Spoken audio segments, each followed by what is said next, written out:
Hai guys, ketemu lagi di episode Bahasan Duit. Di episode kali ini aku bakal bahas terkait dengan pertanyaan-pertanyaan yang masuk di kolom komentar terkait dengan deposito gitu.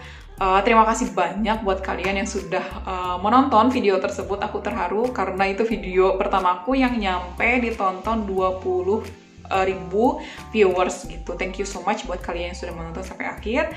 Dan sekarang adalah episode lanjutan untuk menjawab semua pertanyaan yang masuk di kolom komentar. Oke, jadi tonton sampai akhir ya videonya. Pertama, masih banyak yang bingung terkait dengan gimana sih pendaftaran hingga pencairan si deposito itu bisa dilakukan. Nah, sekarang aku mau jelasin dulu terkait dengan alur pendaftaran dari deposito.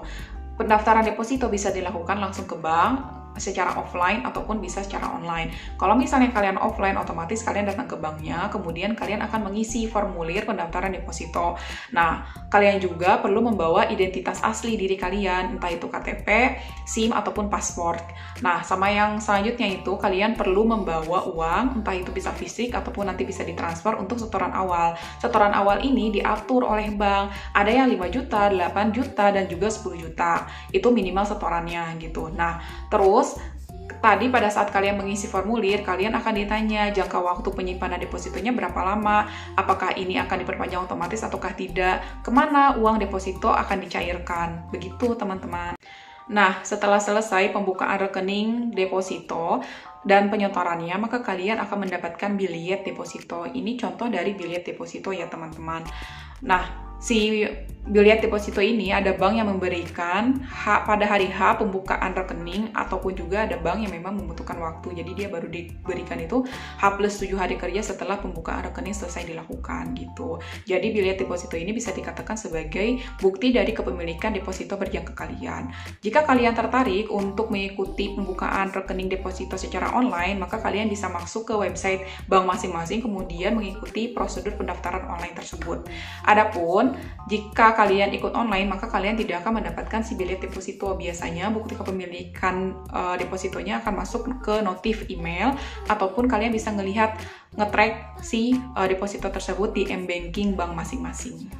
Ketiga, yang perlu kalian ketahui adalah rekening deposito dan juga rekening tabungan itu adalah dua rekening yang berbeda. Jadi rekening deposito itu akan aktif selama jangka waktu deposito tersebut masih berlangsung gitu.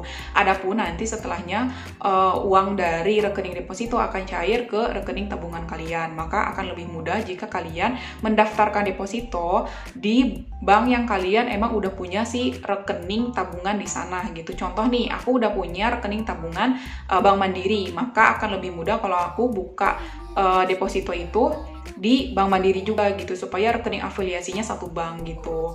Nah, terkait dengan biaya administrasi, kemarin ada yang bertanya juga, jadi tidak ada biaya administrasi bulanan untuk si rekening deposito gitu. Jadi, adapun biaya administrasi itu paling cuma di awal ketika pembukaan rekening deposito untuk biaya materai aja.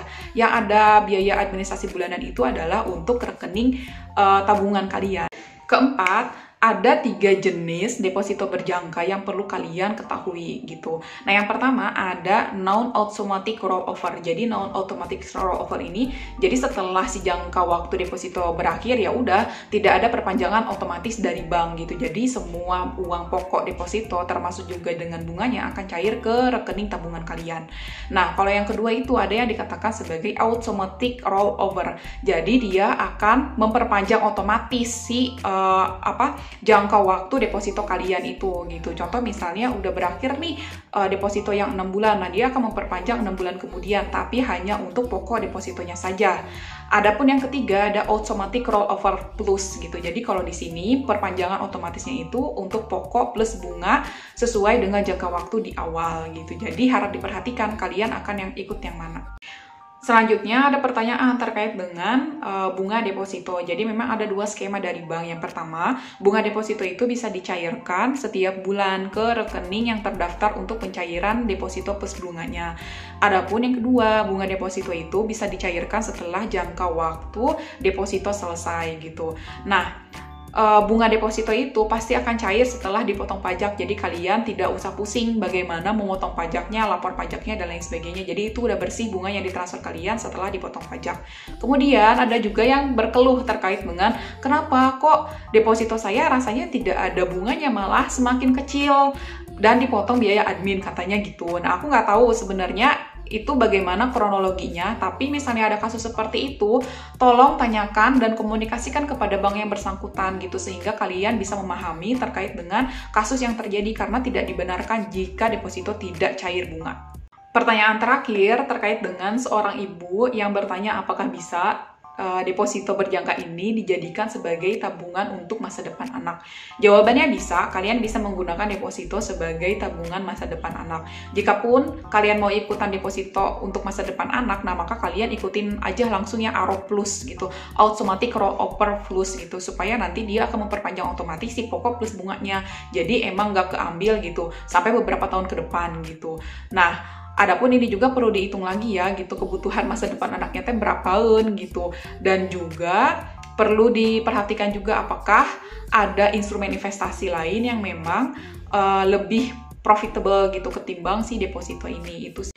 Oke teman-teman, segitu aja videoku terkait dengan menjawab pertanyaan-pertanyaan yang muncul di kolom komentar terkait dengan deposito.